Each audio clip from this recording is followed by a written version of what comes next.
And hello, you absolute lovelies. Let's talk all about it. Welcome to Derry Season 1, Episode 5, the culmination of a number of moments since Episode 1 came to play in this episode. Again, I think each episode gets better and better. We're going to be diving into full spoilers for Episode 5, so please have seen the episode first. Also, if you're new to this page, I cover movies, I cover TV, and I cover comic books. Lots of stuff in the genre space, covering each and every episode of Welcome to Derry. Going to be covering Stranger Things as soon as it starts in a few days, as well as all the big movies this holiday season and beyond, and lots of comic books every week. So if you like any of that stuff, please hit that subscription bell, as well as pressing like in this video. It helps the algorithm. And most of all, let's have a conversation in the comments below. I want to know what you thought of Welcome to Derry Episode 5. I want to know what you thought of some of these reveals. I want to know what you thought of this review. Let's have a conversation. All right, end of spoiler warning. We're diving into Episode 5. We got Pennywise. We got Pennywise in the form that we have been waiting for. We got Pennywise in his full Bill Skarsgård glory, and I am happy to report that he is just as terrifying here on TV as he was in Chapter 1 and 2, at least for me. I love what Bill Skarsgård brings to this character. I love that malicious, innocent voice that turns even more demonic. I love the levels and how he plays. I love how he looks. I love the characterization. Like, Bill Skarsgård, right up there with Tim Curry for me. Tim Curry in the original It, terrifying. I personally connect a little bit more with how terrifying Bill Skarsgård is, so I'm really happy that it really works in this long-form medium, because this is a 5 hours in payoff, or 4.5, because it was halfway through the 5th episode. We've been waiting for this moment. We had teases. I loved that brief tease. There are like 3 frames of the white-gloved hand of the clown outfit with the cop earlier in the episode. We've had, obviously, the shadows. We've had all of this build-up, so there's a lot of build-up after, obviously, knowing what Pennywise looks like in the movies. It felt deserved and paid off here. I love when long form can feel earned. This was such a good reveal, and I especially love that there was that frame that held on him transformed that we usually see in like rapid motion of him fully exposed, all of his teeth, like, you know, part of his actual form, frozen from being blocked by one of the pillars and that Native American artifact that they had on the ground there, and it still looked incredible. The CGI looked good, blended with the practical. That's Jurassic Park style. Use practical as well as CGI, blend it together, make it look good. I thought it looked spectacular. And again, it was so good to have Bill Skarsgård back and that energy that only he can bring to this role. And story-wise, beyond just the Pennywise awesomeness, this episode was so many culminations. We have the military actually acting on things. We've got a great Halloran arc coming to a head. We see what he's afraid of, and it's his father. It's how his father treats his mother. It's the gift that his mom gave him. We find out it's passed on from his mother. I love that they've given us a character from The Shining, and they've given him backstory, and they make him feel authentic to his world. Like, I think making a Stephen King-centric show, it's really tempting to build out a shared King universe, especially with like modern narrative. It's easy to make it trite or kitschy. I think he actually feels like a really lived-in character that ties into so many things. Whether you know King's books or not, I love that it's an Easter egg that actually has weight and merit behind it, and that I care about this guy's backstory. I'm invested in his whole arc.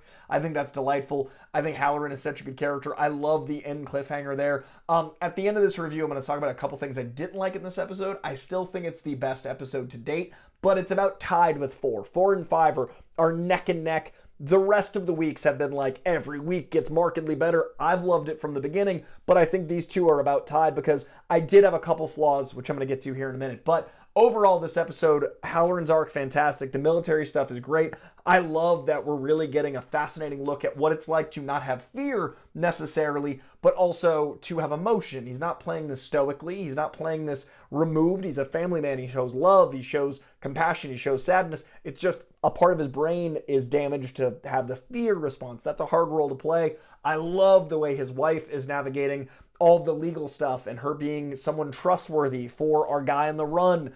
I love how much Shawshank we got with the bus and that lore building out beyond just an Easter egg, the stakes and the threat of Shawshank. We've seen a lot of this. I've recently seen it, the Shawshank Redemption. We know the horrors of it. It's a different kind of horror. It's a real world horror.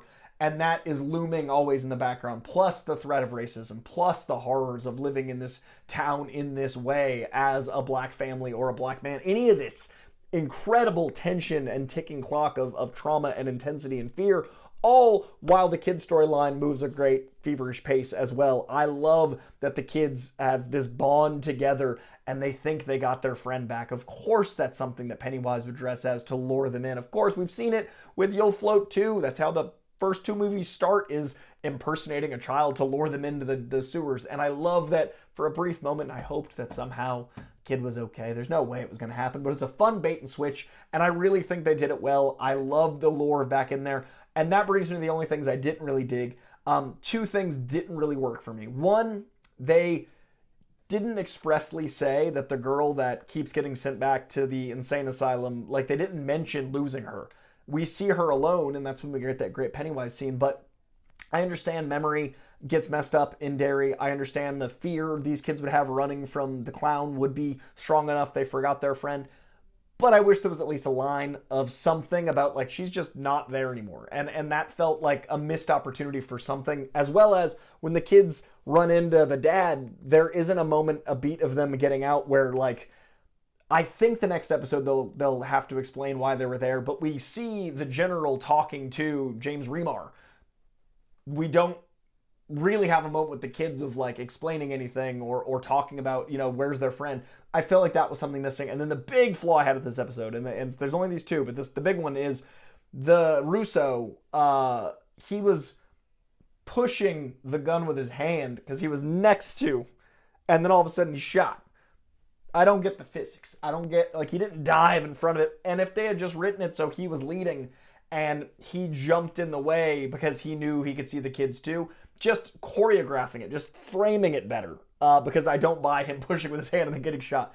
Those flaws affected my experience, but overall, I love the writing in the show. I love that we are getting this great undercurrent of protectors in the Native American tribe that's been there. We've got this great buildup of that house that gets to have like deep lore tied into what this Derry town is. I love that. I know a lot of people wrote in the comments last week about the different pillars. Why didn't they put them closer together? Why isn't it more like a jail? That's exactly what they're trying to do in trapping Pennywise to make it a weapon. And I love that all of this is while calling it in kind of a knowing way, but not so over the top. It's like, oh, zinger.